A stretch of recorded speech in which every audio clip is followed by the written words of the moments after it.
अस्सलामु अलैकुम वरहमतुल्लाहि वबरकातुहू। अब्दुल करीम आज़ाद मुखातिब हूँ। आज आप दोस्तों की खिदमत में बिच्छू बूटी लेकर हाजिर हुए हैं और इसके मुजरबात जो कि इसमें से कौन कौन से कुश्तजात बनाए जाते हैं और इसके क्या क्या फ़वाइद हैं तो लेकर हाजिर हुए हैं। बिच्छू बूटी मशहूर नाम भी यही है इसका, बिच्छू बूटी के नाम से मशहूर है।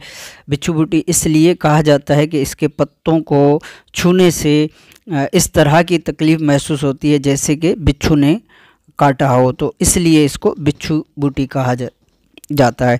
ये दो किस्म की बिच्छू बूटी पाई जाती है, तो इसमें एक किस्म हम आपको दिखा रहे हैं। ये सफ़ेद फूल वाली बिच्छू बूटी है जिसके फूल जो है गुच्छा की शक्ल में फूल लगते हैं, सफ़ेद रंग के फूल इसको लगते हैं।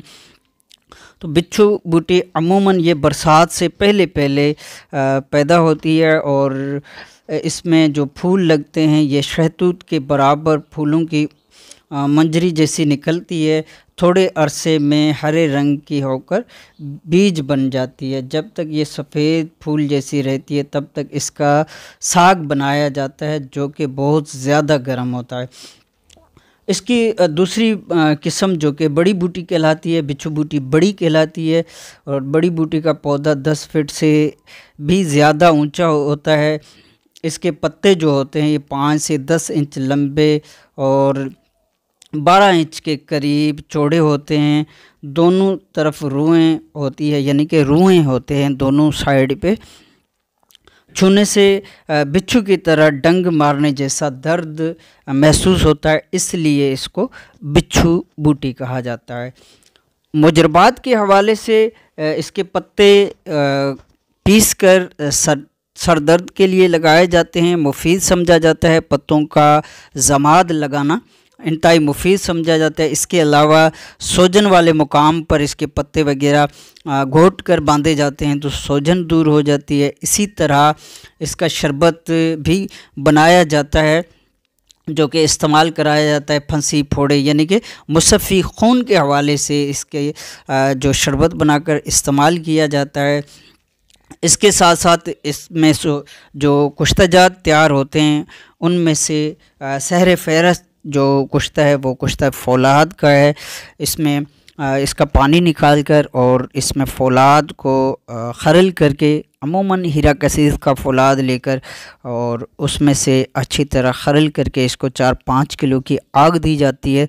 तो इस तरह 2-3 अमल करके आग दी जाए, जदीद अमल करके, तो यहाँ पर फौलाद का कुश्ता इंतहाई बेहतरीन तैयार हो जाता है। इसी तरह अगर आम बाज़ारी फौलाद लेकर उससे कुश्ता किया जाए तो फिर 30-40 किलो की आग दी जाती है। इसी तरह 3-4 आगें दी जाती हैं तो फौलाद बाज़ारी का भी बेहतरीन कुश्ता हो जाता है।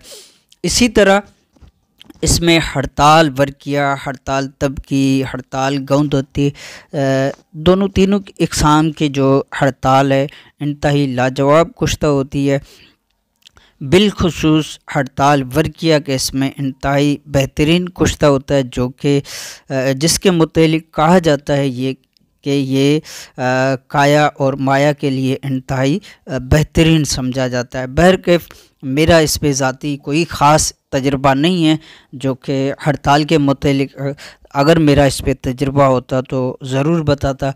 अलबत्ता कुश्ता फौलाद के ऊपर बेहतरीन तजुर्बा है और बेहतरीन रिज़ल्ट का हामिल है। इसके अलावा तांबे के ऊपर भी हमने तजर्बात करके देखे हैं।